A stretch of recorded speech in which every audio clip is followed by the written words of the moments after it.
হচ্ছে AGT live 24/7। ये है AGT Live 24/7। This is AGT Live 24/7।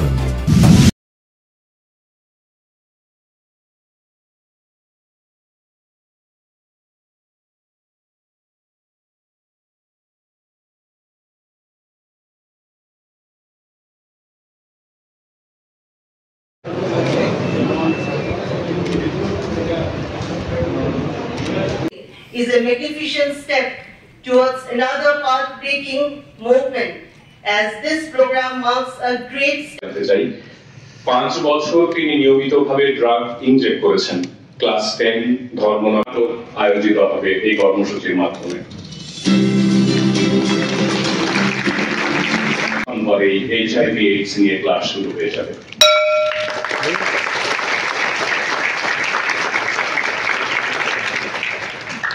এই পথ থেকে সরে আসতে হবে আমাদের আজকের এই অনুষ্ঠান মঞ্চে আমরা তাকে আমাদের আন্তরিক ভালোবাসা এবং শ্রদ্ধা জ্ঞাপন করতে চাই।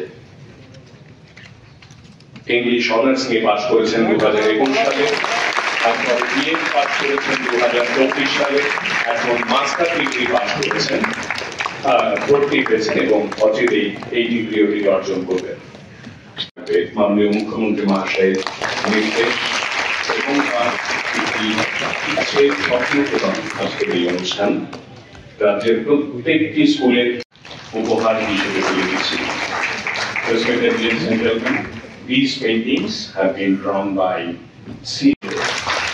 আজকের এই আয়োজনের সম্মাননীয় অতিথিদের হাতে আমরা যদি এমন একটা পরিবেশ তৈরি করতে পারি যেখানে এর যে ড্রাগস নিলে কি অবস্থা হতে পারে, কি সমস্যা হতে পারে, সেই বিষয়গুলো আজকে এই যে অ্যাওয়ারনেস প্রোগ্রাম, বিশেষ করে HIV। আমরা জানি যে HIV একবার যদি শরীরে প্রবেশ করে বিভিন্ন মোড অফ রুট আছে, আমরা সবাই জানি, সেইগুলোর বিষয়ে আলোচনা করে। বিশেষ করে যারা অলরেডি আক্রান্ত আছে তাদেরকে কি করা উচিত বা আক্রান্তর আগে কি করা উচিত। যেমন আমার পূর্ববর্তী বক্তা এখানে সেক্রেটারি মহোদয় বলেছেন যে যেমন সেফ সেক্স, সেটা প্রপারলি যাতে সাবধানের সাথে সেটা করা হয়, সেই বিষয়গুলো কিন্তু আজকে এগুলো নিয়ে আলোচনা করা। ইভেন যারা গার্জিয়ানরা আছেন ঘরের ভিতরে বাড়িতেও এই বিষয়ে আলোচনা করা উচিত, স্টুডেন্টসদের মধ্যেও টিচাররাও কিন্তু এই বিষয়ে আলোচনা করা উচিত। তো আমরা অনেক সময় লজ্জা বোধ করি এই বিষয়ে আলোচনা করতে, কিন্তু এই লজ্জায় একটু কাজ হবে না। চার থেকে উপরে উঠে এসে সেইগুলো অন্তত 5-6 মিনিট আলোচনা করা দরকার। আমার মনে হয় এই ধরনের যে আজকের আয়োজন 1 ঘন্টার সাথে বাজানোর সাথে সাথে 6000 স্টুডেন্টস আজকে একসাথে হয়ে গেল, একটা বিরাট সংখ্যা। তো আমার মনে হয় না কোথাও ভারতবর্ষের আর কোথাও এটা হয়েছে, মোস্ট প্রবাবলি এটা একটা ইতিহাস রয়েছে এবং এটা আমাদের জন্য একটা মানে আমি বলবো যে ইস্ট কন্ট্রোল সোসাইটি কাজটা যে করলো, আমি ওনাদের বারবার ধন্যবাদ দেবো এবং নিশ্চয়ই এটা দেখে অন্যান্য স্টেটও তারও কিন্তু আরো বেশি এই সচেতনতার প্রোগ্রাম। আমরা জানি যে অনেক সময় কিন্তু যখন প্রথম এই HIV মানে কারোর শরীরে যখন প্রবেশ করে, সেই ভাইরাসের কিন্তু অনেক সময় সাইন এন্ড সিমটম উপসর্গ বোঝা যায়, নর্মাল মনে হয়। কেন ডাক্তারবাবুরা আছেন আমার থেকে আরো অনেক বেশি, অনেক ডাক্তারবাবু ভালো বোঝেন। কিন্তু আমরা জানি যে এগুলো অন্যান্য যে ফিভার, তো ফিভার তো অন্য জায়গাতেও হয়, অন্য কারণেও হয়, কিন্তু ফিভারের সাথেও কিন্তু যুক্ত থাকে যে HIV যদি হয় অনেকদিন ধরে গলার মধ্যে ব্যথা, সোর থ্রোট, গলায় ব্যথা হচ্ছে, পেইনফুল, সেখানেও কিন্তু সন্দেহ। ডায়রিয়া হচ্ছে বারবার, আমরা বলি ডায়রিয়া হচ্ছে ঠিক আছে, তো এখানেও কিন্তু একটা সন্দেহ জানা। এখানে যেমন লিম্ফ নোডস গুলো আছে সেগুলো যদি ব্যথা হয়, লিম্ফ যদি খুলে যায়, তাহলে একটা সন্দেহ রাখতে হয়। বডি এক মাসেলে এইসব যখন হয়, মাসেল ব্যথা করছে, কি অদ্ভুত একটা সমস্যা, আমরা একটা প্যারাসিটামল খেয়ে দিলাম, একটা পেইন কিলার খেয়ে দিলাম, কিন্তু সবসময় সন্দেহ রাখতে হবে। কারণ দেখতে হবে এই ধরনের ঘটনা হলো এটা কারো, তাহলে সে কোথাও এই ধরনের মানে তার যে রুট অফ এন্ট্রি সেরকম ব্যবহার হয়েছে কিনা, তাহলে সেই ইমিডিয়েটলি তার HIV টেস্ট করা উচিত এবং যদি HIV টেস্ট যদি পজিটিভ হয় তাহলে সাথে সাথে এই যে রেট্রোভাইরাল থেরাপি সেটা শুরু করা উচিত। এখানে রেট্রোভাইরাল থেরাপির যে অ্যান্টিরেট্রোভাইরাল থেরাপি সেটা সব আমাদের বিভিন্ন যে হসপিটালের মধ্যে এগুলো ফ্রিতে আমরা দিচ্ছি। আর যারা ড্রাগ নিচ্ছে আমি বলবো যে ওএসটি যে ওরাল সাবস্টিটিউট থেরাপি সেগুলো এখন ব্যবস্থা হয়েছে। একই বিষয়, ওএসটি নিলে অনেকটা যে ড্রাগস নিলে যে একটা সেন্ট্রাল নার্ভাস সিস্টেম বা ইউফোরিয়ার বিষয় যেটা আসে সেটা কিন্তু অনেকটা ওই রকমই, কিন্তু তার সাইড এফেক্ট থাকে। তো এই ব্যবস্থাপনা তো আমাদের হচ্ছে, এবং যত বেশি আমাদের স্ক্রিনিং আমরা অলরেডি টেস্টেড, কারণ আমরা করোনা ভাইরাসের সময় আমরা ত্রিপুরা কিন্তু ভালো আমরা প্রতিরোধ করতে আমরা সমর্থ হই, কিন্তু সেইভাবে এইচআইভিও যেহেতু আমাদের এখানে বাড়ছে, আমরা যদি সবাই মিলে একসাথে মিলে আমরা সমস্ত সমাজ আমরা যদি একসাথে হয়ে ইউনাইটেড এটাকে ফাইট করি, আমি নিশ্চিত যে ত্রিপুরা থেকে আমরা এইচআইভি ফ্রি আমরা ত্রিপুরা স্টেট বানাতে পারি, নিশ্চয়ই। একটা বিষয় হচ্ছে এইচআইভি তো হলো, কিন্তু এইচআইভি যদি আগে যদি আমাদের সেটা মানে সেটাকে যদি পজিটিভ দেখা যায় ট্রিটমেন্টে যাওয়া, আর যদি না যাওয়া যায় তাহলে কিন্তু অ্যাডভান্স স্টেজে সেটা কিন্তু এইডস হয়। তো এইডস হলে আমরা জানি যে এইচআইভি ভাইরাস প্রথমেই যে আমার যে ইমিউন শরীরে যে আমার প্রতিরোধ করার ক্ষমতা ডব্লিউবিসি তাকে কিন্তু আঘাত করে এইচআইভি ভাইরাস।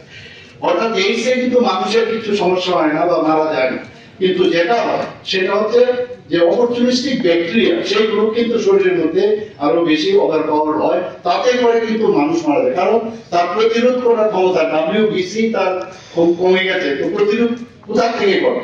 তো সেই জায়গায় এই বিষয়গুলো যখন আমাদের সবাই আলোচনা করবে, বিষয়গুলো যখন বোধগম্য হবে, এখন বিভিন্ন জায়গায় মানে নেটের মাধ্যমে, ইন্টারনেটের মাধ্যমে, সোশ্যাল মিডিয়ার মাধ্যমে এবং বিভিন্ন পাঠ্যপুস্তক আমরা ভাবছি এইগুলো বিষয় নিয়ে আলোচনা যুক্ত করা যায় না। এখানে আমাদের ডাইরেক্টর সাহেব আছেন স্কুল এডুকেশনের, ওখানেও এগুলো আমি ভাবছি যে এগুলো আমরা যদি আরো বেশি করে অ্যাওয়ারনেস করা যায়, নিশ্চয়ই আমরা এর থেকে আমরা মুক্ত হব।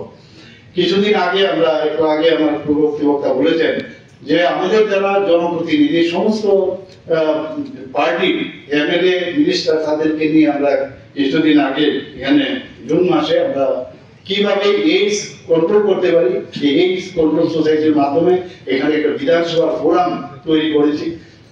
স্ব জায়গায় তারা যেন এই বিষয়ে একটু স্বতঃপ্রণোদিত হয়ে তারা টিম বানিয়ে সেখানে এই বিষয়ে অ্যাওয়ারনেস করা হয়। এবং আমি আজকে এখানে যে আমার কাছে ডাটা আছে সেখানে দেখলাম প্রায় আজ এই যে কর্মসূচি এইডস কন্ট্রোল থেকে করছে প্রায় 1187টি সরকারি এবং সরকারি এইডেড যে স্কুলগুলো আছে অষ্টম থেকে দ্বাদশ শ্রেণী পর্যন্ত প্রায় 2,61,000 पूरा देश में इसको लेके पूरा गवर्नमेंट ऑफ इंडिया और हमेशा डायरेक्शन देते रहते हैं कि किस तरह इस वायरस से हम लोग मुक्त हो सकते हैं। और ख़ास करके नॉर्थ ईस्टर्न रीजन में आप पहले तो एक ही मतलब स्टेट में पाया गया है, लेकिन अभी बहुत सारे स्टेट में अभी फैल रहा है। तो त्रिपुरा में भी अभी देख रहा हूँ, पहले था ही नहीं है, अब धीरे धीरे थोड़ा सा आगे बढ़ रहा है इसका इन्फेक्शन, बहुत लोगों में ये पाया गया है। तो इसलिए हम लोग काफ़ी इसको चिंतित है। और आज यहाँ पर प्रोग्राम हुआ है क्योंकि ये अवेयरनेस से ये हम उससे बच सकते हैं। खास करके जो यंग जनरेशन है, जो स्कूल और कॉलेज का स्टूडेंट्स है, उसमें क्योंकि अवेयरनेस नहीं होने पर ये कैसे ये हम सब जानते हैं रूट ऑफ माने एंट्री ऑफ HIV। तो HIV कैसे होते हैं और क्या क्या साइन एंड सिम्टम है, इसके बारे में आज बातचीत हुआ है।